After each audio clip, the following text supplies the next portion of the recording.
I'm Tazy T, and I've been riding since I was 5. This is how it works now. When the gates of earth won't let you out, this is where you fall down. You weren't ready when heaven rained down in a storm cloud.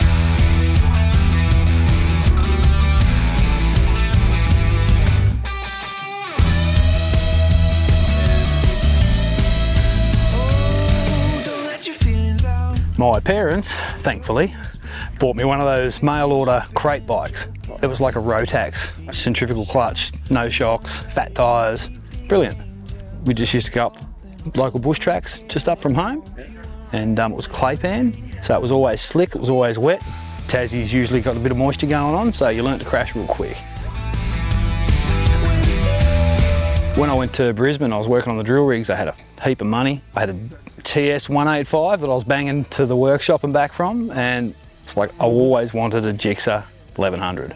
So I threw down, got the 88 Gixxer square tail, and like 3 weeks later, third gear out the front of work, flipped it, skin off the back, had safety tank top on, you know, young, learning. Yeah, it was a big hit.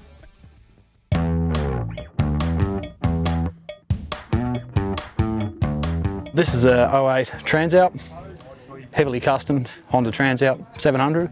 So it's bought out to 800, custom exhaust, it's chipped. Yeah, does exactly what I want it to do. First thing I did was bore it out, put cams in it, then had it remapped, changed the injectors. Front springs have been done, they've made my own dampening for that. The rear spring, made my own dampening for that, custom exhaust. All the pannier racks, the bash plate, everything I've made. I'm not one for spending money if I don't have to. I'd sooner fabricate it, test it, break it, fabricate it again. Gone through a bunch of screens, just gone back to the standard one because it does the best job. Haven't been able to replicate that buffeting. They're really good at what they do. And it's a Honda. And I flog piss out of this thing and it just takes it. For an older bike, it's $5.5 grand from a car yard.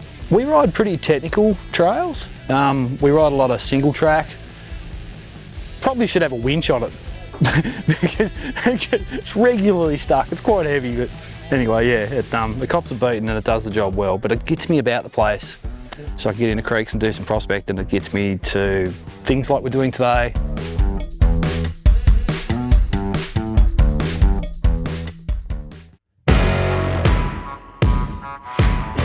I like history, real history buff. So I'll read about a place, we'll plot a plan with the boys on a Friday night in the bus, a few beers, and we'll just set the goal of trying to get there and testing for gold. And if we can find something, terrific. If we don't, no, it doesn't matter. But we've spent 4 or 5 years trying to get into one track, into another track, and it's an ass kicking every time. Oh, fuck! What is that? Oh, I'm glad you went slow. You're lucky I went slow. Look how wet your balls are.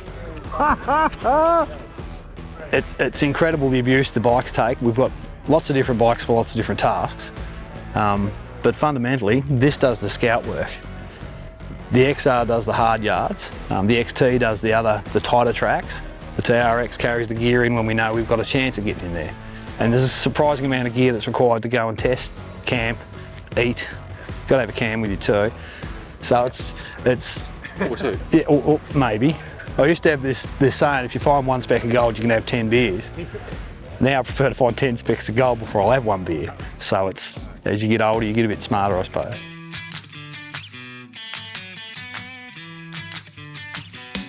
The one we did today, Hilly Gorge, that's utterly fabulous. Guns Plains through to South Warana and then Camina Valley, that's all targa stages, Natone targa stage. That is just glorious, but it's tight and there's always crap on the roads, and it's A-game road. But it's, yeah, this thing loves it. Road tyres, I'm not so sure, but knobbies are the game. Yeah. Beer's coming. I'm good, I got a beer as well. Oh, I'm liking that. Cheers. Cheers to that, mate.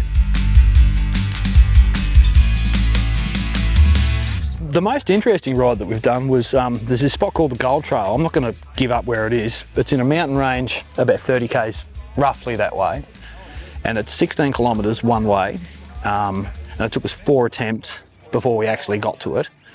And every time you go in there, you break the bikes trying to get there because it's steep and you're winching down hills, you're winching up hills, Like, it's treacherous, and it was originally it was a postal track from the 1870s. And I always wanted to find it. And when we did eventually get in there and find the place, the gold was unreal. The riding was unreal. We only did 3 days, and it was just like, it tested everybody. It tested every bit of equipment we had, and we broke a lot of stuff. But it was wicked. Yeah, it was really wicked.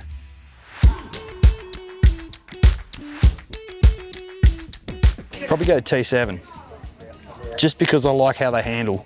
They feel low, but they're tall. The power's great, bunch of options for it. The suspension's phenomenal, and you can flog piss out of them, and they drift so nice. And yeah, ultimately I'd love a T7, but for now, this is absolutely capable of doing what one of those would do, and it's mine. I don't owe anything on it. It's a good tool. Yeah, happy days indeed.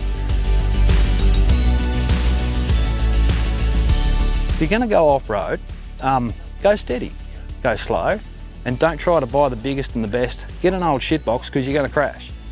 And when you're cartwheeling it down the hill, you don't want to be cartwheeling a $25,000 bike. The 500 one that you got off Facebook will be just fine. And just go steady. You know, you're not gonna ride Erzberg straight out the gate. You're probably gonna fall off the first bit of gravel you get to. Just go steady. Yeah, that's the best advice you can have. And as your skills progress, your need for more will progress, and you'll come across it. And that's the game, really. Like, you don't have to spend a lot of money to have a lot of fun. You know, a cheap shitbox will have a great time. Tazy T has an awesome YouTube channel. There's riding and prospecting, and he's also just put up a 5-part series on our tour around Tasmania with his mates Lennard and also Rick from Lifestyle Caravans. I'll put a link over here to his channel. This story is the first of 3 that I filmed while riding around Tasmania with a group of Australian YouTubers, and I'll put a link in the description to everyone's channels so you can go check them out. And remember, you can't buy happiness, but you can ride a motorcycle, and that's kind of the same thing.